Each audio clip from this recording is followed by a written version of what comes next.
we just.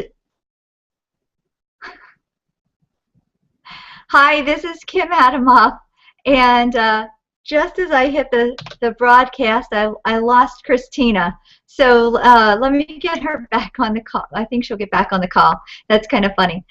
Tonight we're going to be talking about how to beat your competition using social media, and that's really funny. I lost you just as we got started. So I introduced myself. I'm Kim Adamoff, and this is Christina Motley, and she is going to talk to you, get you started with our, dive right in to our presentation on using social media. Go ahead, Christina. Can you hear me? Yes, absolutely. All right. I'm gonna set up the screen share. Great. Thank you, Kim. So just a minute while we get our slide deck up. Can you see it? I cannot. I see the savvy I put the wrong one up. Oh, that's too funny. All right, slideshow. Here we go. Here we go. From the beginning. Go right ahead. Okay, so tonight we are going to talk about how you can beat your competition by knowing where they are and going places they are not. So Sun Tzu is one of my favorite books, and it talks about the art of war. Really, he nailed it when he said winning positioning strategies are based on both objective conditions in the environment and subjective beliefs. So that's important, just to set up this premise of you need to go where your competition exists so that you know what they're doing well, and can play on that. But also, more importantly, go where they are not. That is a fundamental marketing belief that I have lived and practiced and has served me very well. So you want to go where your competition does not exist, and we're going to talk more about that. So really, gathering marketing intelligence is about collecting data, right? So the goal is to turn data into information, information into insight, and insight into actionable strategies. So data is meaningless if we don't make it work to our advantage. So tonight we're going to talk about how you make that competitive intelligence work to your advantage. So again, by going to the place that competition, by going to your competitors, you are going to expand your knowledge, propel your company, and go where your competition does not exist.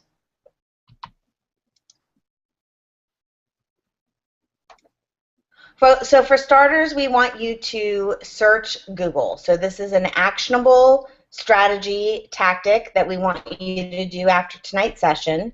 We want you to search Google, and search Google for your competitors.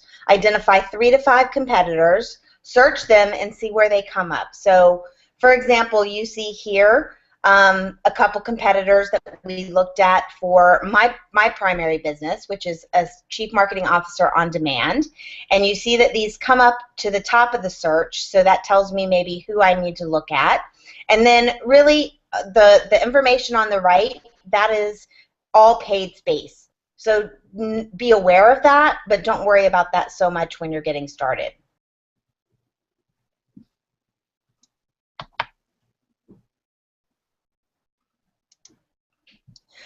So here's an example of a competitive audit that I did in launching this new business venture. So again, you want to identify 3 to 5 competitors, your top competitors, and if you don't know who those are, the Google search that we just talked about will help you determine that.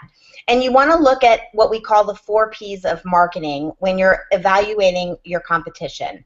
So you want to look at what is their position. How are they positioning themselves online? So this is looking at their websites and trying to dive in as deep as you can. What's their tagline? How are they positioning themselves? What are they promising? You want to look at their products. What are their products and or services that they're offering? And how do those compare to yours? Pricing is typically the hardest of the 4 Ps to get. If you're in retail, for example, and you're selling auto parts, it's really easy to go to AutoZone, Walmart, and Advance Auto Parts and shop that, right? But sometimes if you're in a professional service business, this is the harder piece to get. So just try to guess if you can, or sometimes they say. So in this example, they told me 20 to 40%, whatever your budget, your needs and budget allow. So that gives me a range to work within, and then you want to determine your own pricing strategy. Is it above market, below market, fair, competitive market value, right? We can't compete on everything: quality, customer service, turnaround, and price. So we have to pick 2 or 3 of those areas to compete on. Look at how they're promoting themselves. What are they doing? So in this particular example, this competitor was not on social. So I was like, cha-ching, I've got them beat because I can rock social, right? I was also toying with the idea of a referral partner program where you pay for referrals. I did do that for a few months and really not successfully. Sometimes marketing is both an art and a science. But this validated my idea and told me that the idea was valid and one of my competitors was doing it. So maybe it works better for them than it did for me. That's always that can always be a situation. But in this case, it validated my idea of having a referral program and starting to do that. And then just make note of any other observations. So for example, I found the founder of this company. So then I could Google him. I could see his LinkedIn profile. I could see how he was positioning himself as an expert. So I could take that knowledge and make it work to my advantage. Okay, so now we're going to talk about monitoring Facebook and how to use Facebook. There's quite a few different things that we can do with it, and I do see my typo. I spoke today at the professional networking group on Facebook marketing, and I realized that there was a couple different ways that we can use Facebook that people might not be aware of. And the first thing is, I did some screenshots today so that you could see. The first one is pages to watch. So say you want to watch a page, your competition, but you don't want them to know that you're watching. If you, as your business page, go and like another business page, they'll know it. So you want to be a little bit more stealth about it. And you can use the pages to watch. It's on your page manager, and then it is in the middle of the page manager. The other one is interests. You can actually set up an interest list. You go to this facebook.com bookmarks/interests. It'll really help you navigate to that section a little easier. And then you can type in what pages you would like to monitor so that you can see all the pages together. I do like this idea better, and today during the presentation that I was giving, I didn't have an opportunity to really show people how this works. So I did a whole bunch of screenshots, and I think that hopefully a couple people are on the call today so that they can see what I was talking about today. The first thing that you want to do is go to the, you're going to make a pretend, well, it's really a real Facebook page, but it's technically pretend. So I called this one Kim's Med Spa Tips because I wanted to go around and find all the med spas to see what they were posting so I could get some ideas for posting on the med spas that I manage. And so I set up a couple different tips pages. I have a hearing health tips, I have a Kim's Med Spa, and I have window company tips. And I have some more, but these are the ones in the list that I could actually screenshot. So I set up this page, and then what you want to do is go to after you set the page up, then you can see that you are using the page as your personal profile, and on the right you'll see where you see my name next to the home button. So that's how I know when I'm on Facebook that I'm using it personally. So you go to edit page, and then you scroll down and it says use Facebook as Kim's Med Spa Tips. Now let me go to the next screen. Now when you go on, it'll show you that you are using your page as your page instead of you personally. So when I go around on Facebook and I like a page, I am actually liking that other person's page as Kim's Med Spa Tips, and I hope that makes sense to people. So then what I do is I find businesses who are either competitors or complementary around the country or local, and I add them. I just start liking their page. That's all I do. And you'll notice that I don't even have a profile picture. I don't have a timeline cover. I don't even think I have any likes on this page. Nobody's liked it because I haven't told anybody about it. It's like my secret page. So I go around the web and I like a whole bunch of different pages. Then I come back to this page, and at the top you'll see the home button. And when after you like all the pages, you hit the home button, and as you can see on the right side, that is the news feed, and it aggregates all the pages that I have gone around the Facebook and liked. All their postings are aggregated in one spot. So all I do is I go to my Med Spa Tips page, I become the page, I hit the home button, and now I can see all the postings in 2 simple clicks. So that's a little stealth tip for you.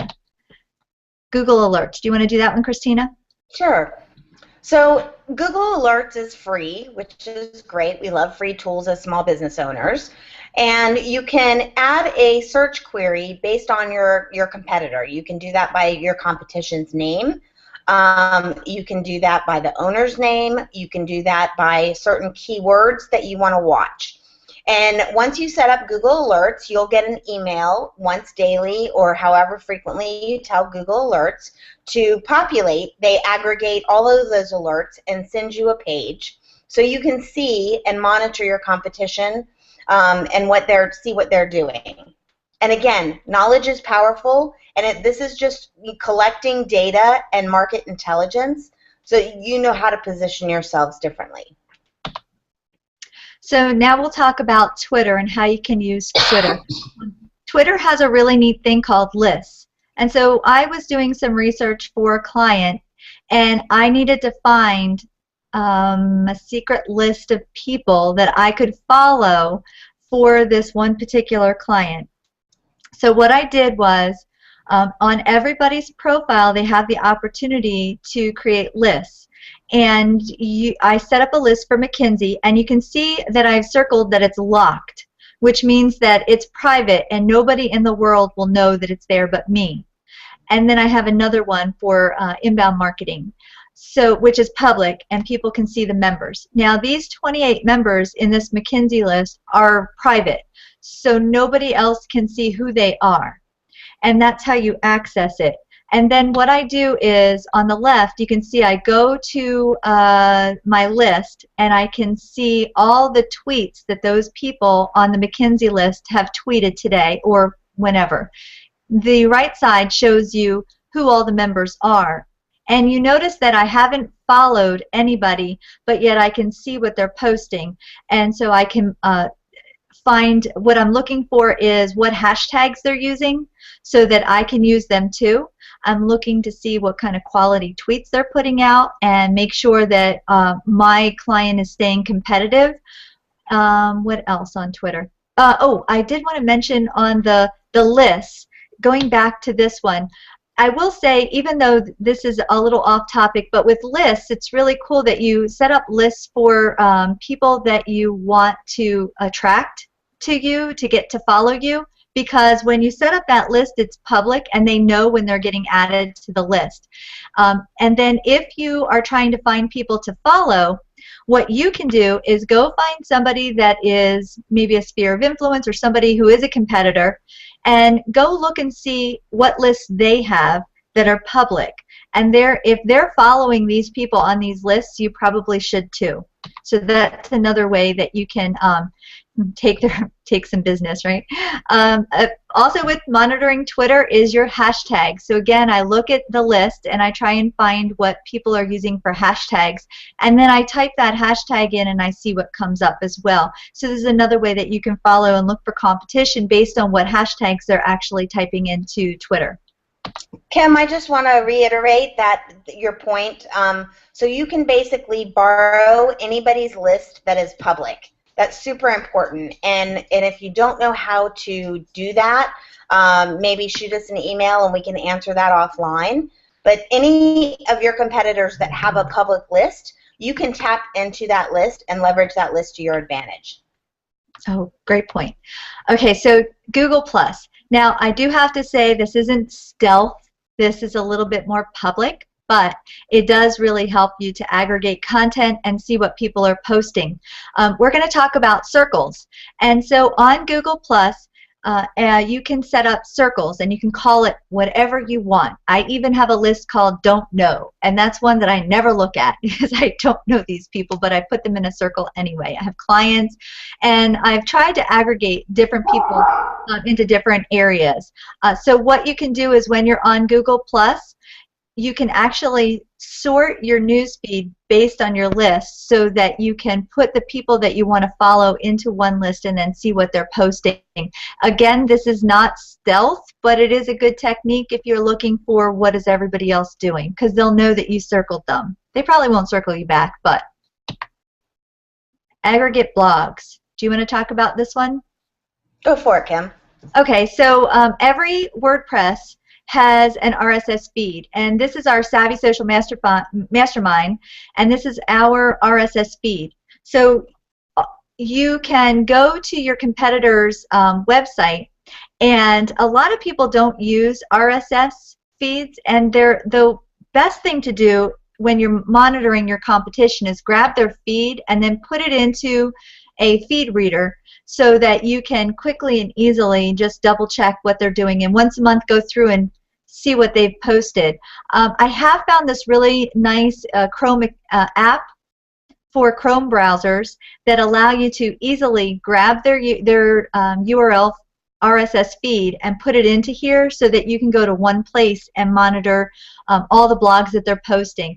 You want to stay on top of what topics they're talking about and what is if they're doing a campaign, try and follow along with what your competition's doing through their blog.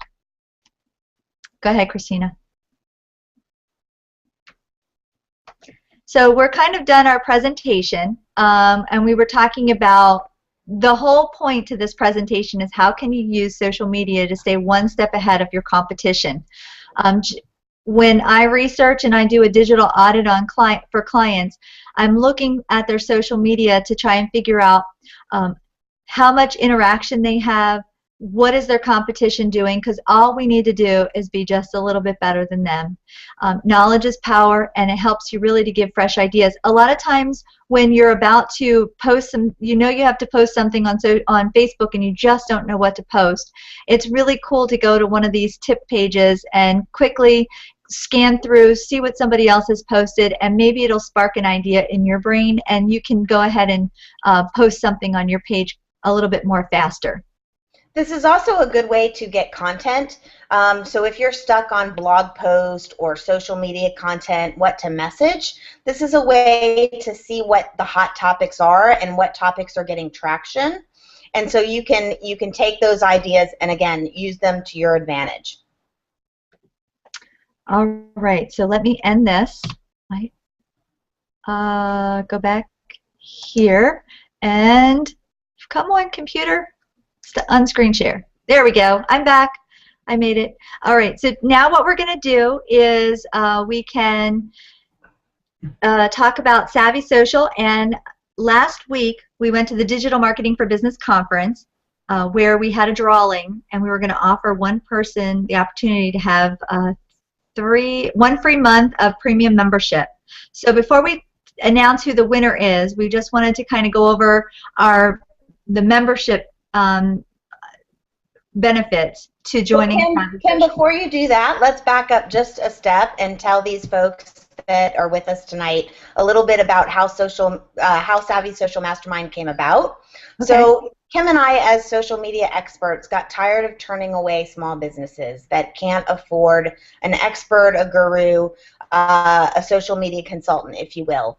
And so Savvy is really the brainchild of the two of us and filling a need for those of you that want to learn or have somebody on your team that might be junior, but you want to help them take social to another level to grow your business. So we are empowering you with very practical how-to information, and telling you our secrets and our lessons learned the hard way in most cases about how you can use social to benefit your business and generate leads and grow your sales. Excellent. So we have 2 different programs that we offer. First, we have weekly meetings, which are every Monday morning at 10 o'clock, and we call them Ask the Experts. So all our members are able to get onto the call. We try and come up with a topic for the week if we don't have any pressing questions from members. So members can ask questions ahead of time so that we can prepare some content and answer them. And then we get on the call with members, talk about their needs, or go over the topic and teach them a little tip or technique. Then we have the monthly workshops and trainings that we offer, and these are more advanced trainings. Like this Facebook tip page that I do, I don't tell everybody. So I put that information into the back of into our Idea Center, and we go over it in the paid membership section. Let's see. So the Idea Center came about because I love working on campaigns with clients, and I find that a lot of times they get stuck on what to do, how to take one simple idea that they have and expand on it. So the Idea Center is to help you jumpstart your creativity and give you some ideas. It's also a place to go if you get stuck doing something and you need just that one place to go to get that template or to get that, how do I do this? That's what we have in the Idea Center, is how to do this. I might also mention, so we've got scorecards on how to measure your social. We've got a lot of tools that really, for lack of better words, are frequently asked questions. So if I'm starting on social, where does my audience live online? We break that down for you by channel and tell you their demographics and their interests and their motivators. How much should I spend on social? Those sort of questions are answered in the Idea Center, and we're always evolving and adding new content to that. And we want to hear your toughest questions. That's what Monday's about. We want to hear your toughest questions. If it doesn't get answered on the call, we're available via email in between the Monday morning calls. We want to answer your toughest questions for social media and really help you grow your business, because when you're successful, we're successful. Mm-hmm. And each month we're going to be picking one premium member to be a case study, so that we'll go through a topic and actually work on that topic with that client to help them master it and make sales from using social media. So the premium membership is for people who want that extra hand-holding and say, this is my business, just tell me what to do, and we will walk you through step by step. That said, are we ready for announcing who our winner is? Sure, Kim, let me just expand on that for a minute. So, for example, in the materials we covered tonight, if you don't know how to set up that Facebook tip page, or you don't know how to set up that sort of secret Facebook page, we will give you the how-to, either in guide form or walk you through it personally. That's really what the premium membership value delivers to you. Mm-hmm. Excellent. Oh, and I do want to say one of our next training sessions is going to be on Facebook advertising and how to use the Power Editor and get Facebook ads into the mobile news feed, so that when people are looking at Facebook, they're looking at it on their phone, and we want to help you get your ads right into the news feed. So the person that we drew from the Digital Marketing from Business Conference was Wally Robertson from BDQ. Let's see, Process and Relationship Improvement. That's his business, is BDQ. So congratulations, Wally, and I'll be reaching out to you via email to get you all set up as a premium member. So we are going to, are we ending? Thank you for joining us tonight. We hope you enjoyed this little taste of what Savvy can bring to you. And if you're interested, just let us know. If you have questions, let us know. You see our contact information at the bottom of your screen. And, of course, the website is savvysocialmastermind.com.